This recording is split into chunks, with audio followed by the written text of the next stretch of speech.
Que vous jardiniez ou non, le manifeste paradisiaque ne peut que vous donner envie de mettre les mains dans la terre et de créer votre propre paradis.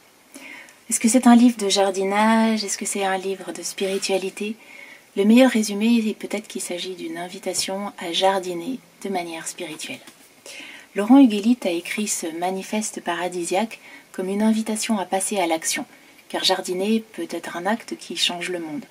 Ça peut aussi être une manière simple d'exprimer sa créativité, de se sentir bien, et du coup, à son échelle, de changer le monde.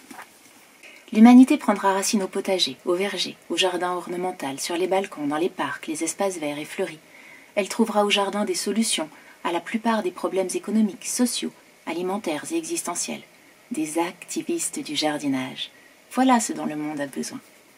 Au jardin, on trouvera bien évidemment une alimentation saine, et on ne peut plus locale, un régime équilibré, des produits frais à volonté, de l'activité physique, le corps enivré par la spirale des saisons, bien heureux de s'ébrouer en plein air, de respirer à plein poumon, de suer à grosses gouttes, de solliciter les muscles endormis, les mains dans la terre, bien sûr, le cœur dans la terre. Et puis on y trouvera également la promesse tant attendue d'une vie sociale régénérée, d'échanges chaleureux, généreux, pleins d'âme. On y trouvera de la contemplation, une spiritualité naturelle, simple, terrienne, connectée au vivant, des valeurs en veux-tu, en voilà, que ne renierait pas un moine bouddhiste, de l'attention, de la méditation, de la patience, de la détermination, du partage.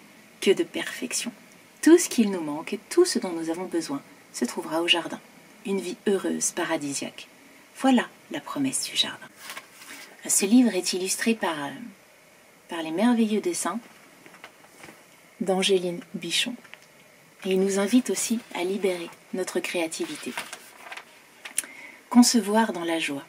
C'est également une invitation à jardiner avec le sourire, à dépasser les vieux modèles, les vieux schémas de corvée, de trim. Sortons de ces ombres et redéfinissons la conception d'un jardin comme un acte de joie profonde. Jardiner n'est pas un chemin de croix, c'est un chemin de joie. Un dernier petit extrait que j'aime particulièrement.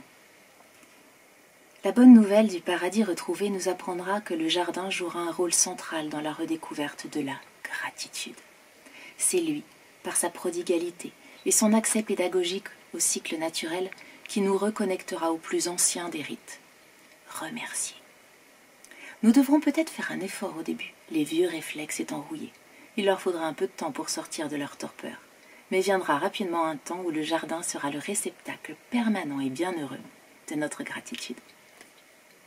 Voilà, entre conseils pratiques et puis connexion aux étoiles, cet ouvrage qui est inclassable est le plus beau que j'ai lu sur le jardinage.